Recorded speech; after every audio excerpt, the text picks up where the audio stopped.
गावठी हातभट्टी अड्ड्यावर छापा टाकत अहिल्यानगरच्या स्थानिक गुन्हे शाखेनं मोठी कारवाई केली आहे। अहिल्यानगर जिल्ह्यातील पारनेर तालुक्यातील पळसपूर शिवारातील गायरान परिसरात बेकायदा गावठी हातभट्टीची दारू तयार करणाऱ्या अड्ड्यावर स्थानिक गुन्हे शाखेच्या वतीनं छापा टाकत मोठी कारवाई करण्यात आली। यात लाखो रुपयांचे कच्चे रसायन आणि गावठी दारू जप्त करण्यात आली असून तिघांना रंगेहात पकडले।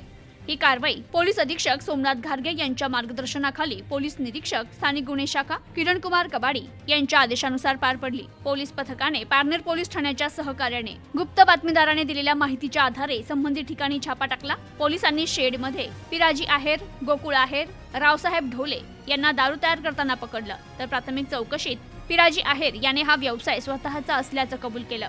तर झडतीत कच्चे रसायन 2400 लिटर किंमत 9,68,000, तयार गावठी दारू 210 लिटर किंमत 2,10,000 रुपये, एकूण जप्त मुद्देमाल 11,78,000 रुपये असा एकूण 11,78,000 रुपये किमतीचा मुद्देमाल पोलिसांनी जप्त केला। तर उपलब्ध नमुने रासायनिक विश्लेषणासाठी पाठवण्यात आले असून या प्रकरणी पारनेर पोलीस ठाण्यात गुन्हा दाखल करण्यात आला असून पारनेर पोलीस अधिक तपास करतायत। Bureau report, news today 24 Ahilyanagar.